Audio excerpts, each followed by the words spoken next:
as we were just saying, just like we did before, this for instance is the same thing as that. Introducing some ecoschematic for raising and lowering, we raise this alpha with a rho, and this is what we get. Now, just substituting this here, you realize I will have to change the rho, the beta here, using this conical delta to rho. Then thereafterwards, raise the rho using this ecoschematic, and that becomes an alpha. And so simply in the next line I have I e sub alpha k alpha. Of course, then exponential, this is already done with, and then we are left with exponential of I k beta x beta minus, of course, the same thing of course happened here.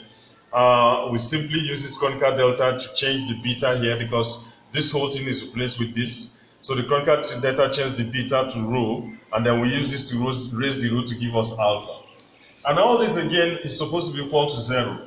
So just like we had in the other case, well, we have now the dot product looking like something between our polarization vector and k alpha, which is our wave number here. So you can see here that with this expression, this so what it means here is we can simply say, of course, the entire thing can be 0, especially this exponential function. This can be 0, and that will imply, of course, this is equal to 0. And it will be expected, of course, that both terms can be equal to 0. So both terms will have to be equal to 0 for this to be true. And this simply has some Hermitian conjugation here. K alpha is real. So if I just took the Hermitian conjugation of both sides, again, we are back to this. So in other words, this equation and that simply implies this being equal to 0 and that being equal to 0. Normally, our polarization vector should have 4 independent components. But this now reduces this being equal to 0, this condition reduces this to 3 components. This is simply just one equation. As you can see, this is alpha contracted with alpha here. So we have just one equation here relating this alpha. Of course, we can multiply both sides of this equation with k alpha again, and we might just end up with this. So in the end, we have here with us what should have contained 4 components, or should I say, yeah, what should have been 4 components is now reduced to 3 components.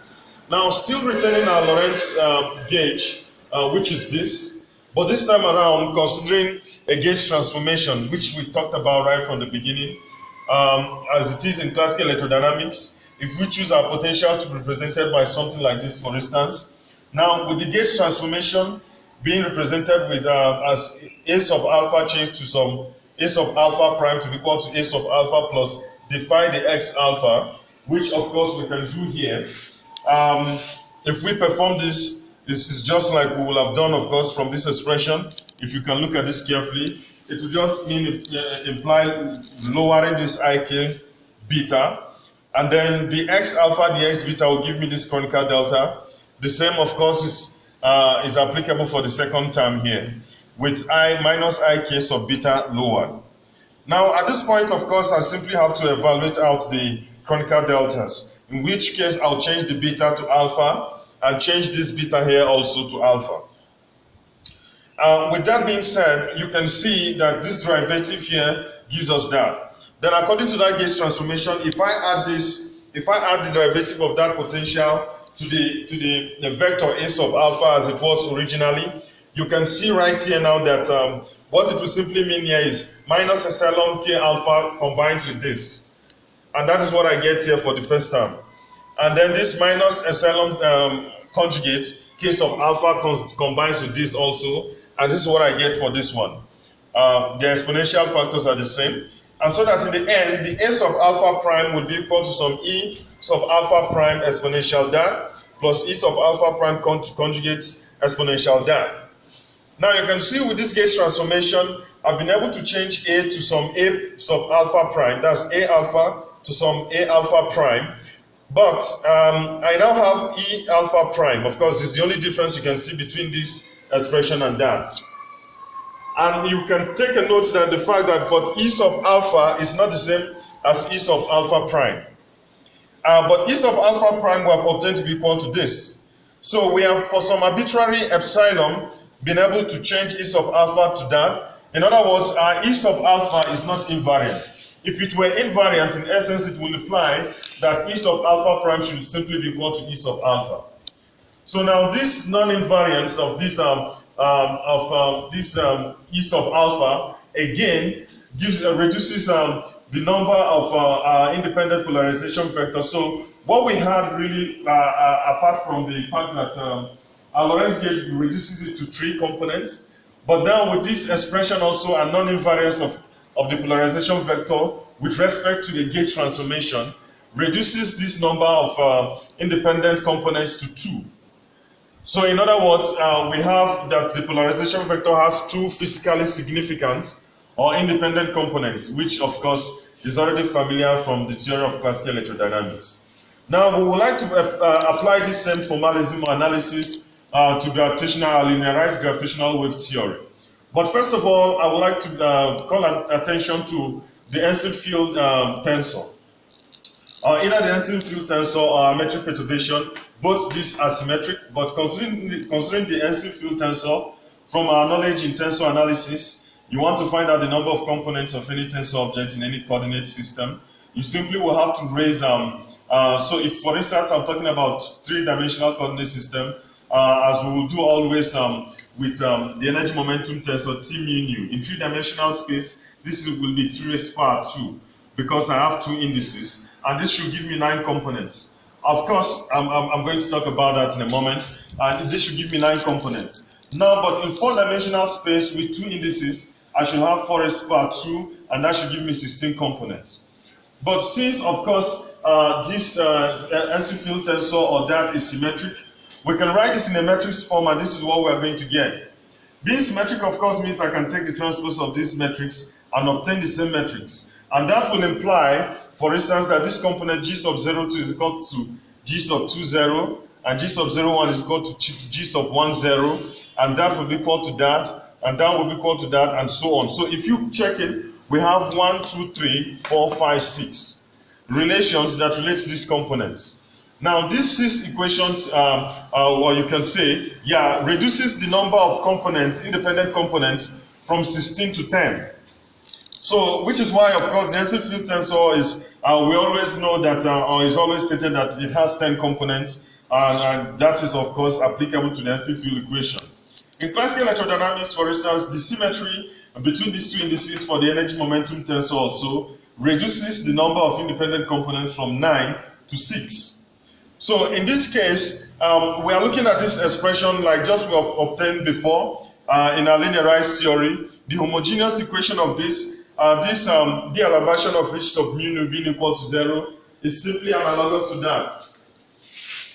And of course, also something closely related to the Lorentz gauge is what we have here to be the harmonic gauge or harmonic condition. Some call this the Donda gauge, but I'll just stick with the harmonic condition. So, well, these two just look like that, and we are going to, of course, apply the same analysis to the linearized theory. So, as it is now, this should have 10 independent components.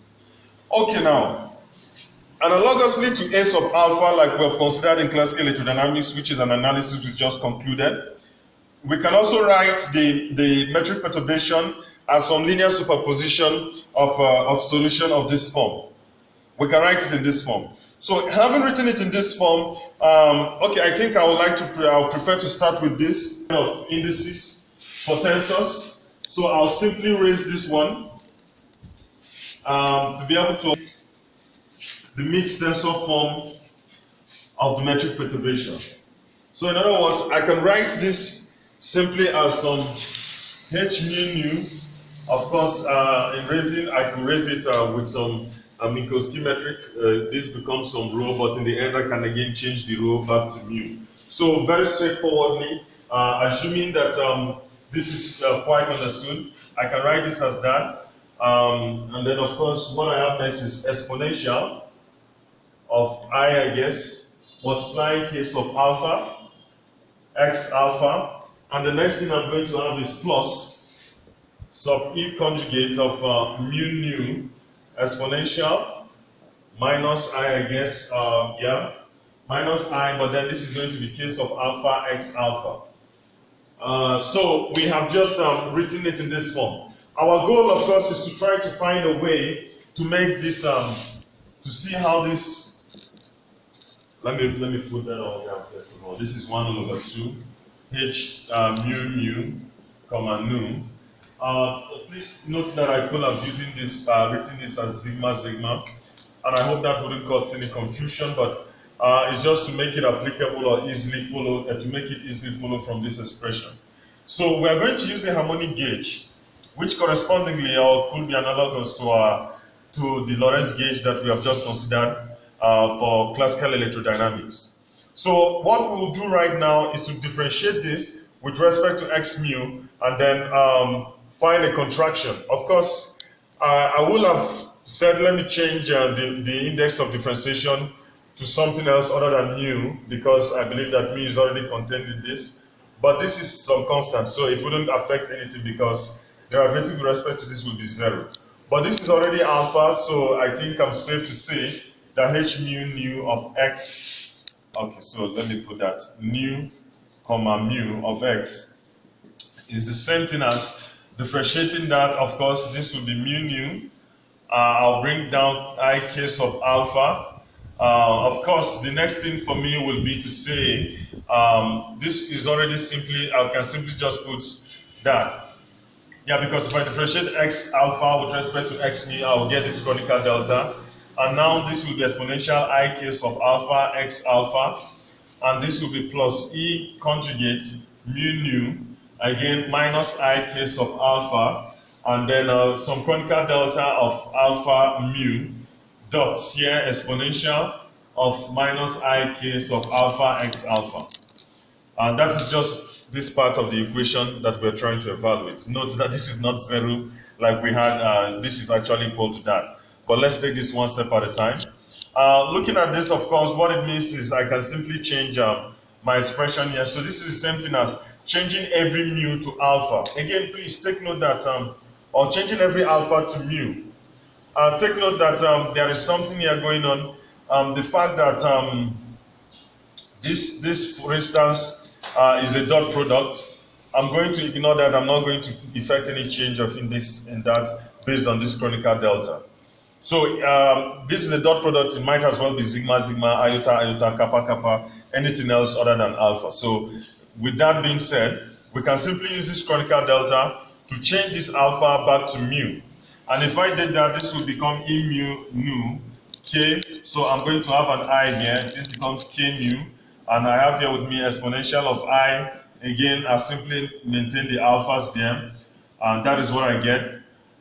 Then here plus, I'm going to have again, this time around it's not going to be a plus, it will be a minus because that is what I have lower from the other side. So this should be minus some I exponential conjugate of mu nu.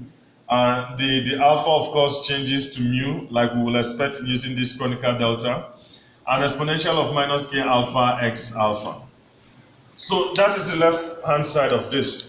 The right-hand side might be a little, so we will have to contract the indices here, just setting mu being equal to nu, to get this first of all. So if we did that, what I'm going to have here is simply the trace here, this contracted. And of course, I'm doing that, note that this doesn't apply to the indices or to the exponential factors there. So this is simply ik alpha x alpha plus e conjugate mu mu exponential here of minus ik alpha x alpha.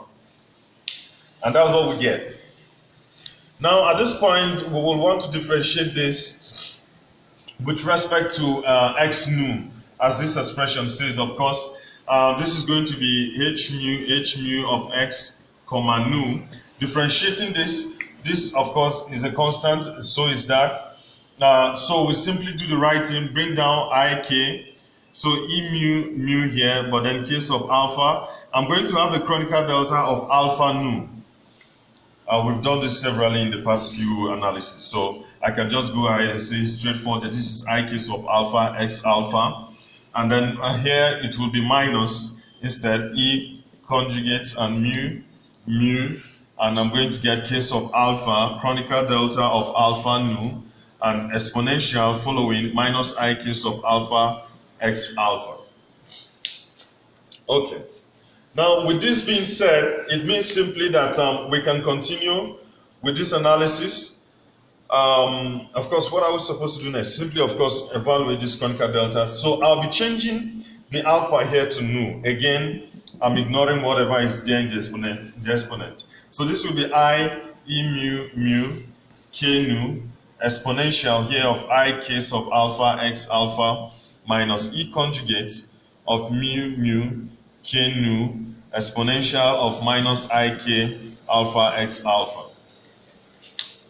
Okay, of course, the other thing for us to do normally is to say how we're going to do this. Okay, well, multiply both sides by half. Okay, well, it's all necessary for understanding of this. So this is going to be some I here, 1/2 of E mu mu K nu exponential of I k sub alpha x alpha minus, of course, in this case, sorry, I think I didn't bring down the I like I was supposed to.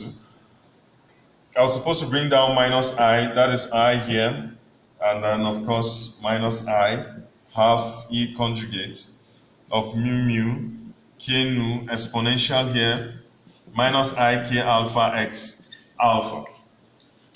And this equation says that this derivative which we've performed to obtain that, so I can say therefore h mu nu comma mu is equal to that. So this expression, the harmonic condition states that this should be equal to that. And of course you can see that if we were to compare this term by term, looking at this first term and this first term, I already have i's already. So what I have, for instance, is this and that, okay, together with the half too, because the exponential factor, which is that here, is just the same as that. We can of course say the same thing for the second one, except for the Hermitian conjugation, or the conjugation operation as stated there. That again will be the same as that. And as usual, our case of mu or case of nu is real. So when we perform this comparison, we can see already that this implies E mu nu case of mu to be equal to here half the E mu nu case of nu. So this is what we get. And this expression, as you can see, of course we have mu contracted, but this is uncontracted. And this gives us 4 different sets of equations. Nu ranging from 0, 1 to 3 as usual. And so you can see that our 10 independent equations, so to say, or 10 independent components of h sub mu nu have been reduced by this relationship from 10 to 6. So it is really 4 relations that we have here. So the 10 independent components we talked about for h sub mu nu have been reduced to 6 by this expression. And this is what we get. Now, of course, when we consider the case of the D'Alembert of that, which we can just do right away, of course, we can see what to say more about that. Okay, so of course, as we have just stated, so the D'Alembert of h sub mu nu is supposed to be equal to 0. So just like we said, evaluating this, if you see now, this is the sigma. We are leaving this out for the meantime. So you just bring we just bring down I k sub alpha, and then of course remember in the procedure we are going to get a conical delta of alpha and sigma, and the same for the second term after bringing out minus I k sub alpha. Evaluating out the conical deltas, this is what we get. We simply change the alpha to sigma, and as always, the exponential factors, like we said, we just keep as alpha alpha. Because like we said, there might as well be iota, iota, and anything else. So we leave them all alone. Now, the next thing we are going to do is, of course, try to differentiate with respect to x sigma, which is lower. The sigma will be lower in this case. If we perform this differentiation again the second time, we already have some ik sigma, of course, from the first differentiation. This time around, we'll bring down again ik sub alpha, and then we'll differentiate x alpha with respect to x sigma lower. And of course, if you remember what we did in the other time, in the other analysis that we've just performed, we showed that this actually, as you can see, the same thing, of course, is applicable on the second term. But as we can see here, for instance, this is the same thing as the x alpha, the x kappa, and then I'm using some Minkowski metrics to raise the otherwise sigma that will have been low down here. On raising that sigma to kappa, this is what I get. and eventually, finally, I obtain this. And of course, with this now taking the place of that here in each of those terms, the next thing I'm simply going to do is to, of course, change this alpha to kappa, then use this to raise the kappa to sigma. And if I did that, what I'll be left with is for each of these terms, I'll have a factor of k sigma, multiplying them. But this whole thing is supposed to be equal to 0.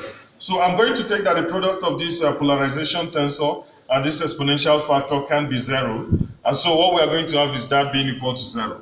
Of course, our polarization tensor is symmetric, and according to the condition we just obtained, we already stated that the 4 relations contained here reduces our 10 independent components to 6.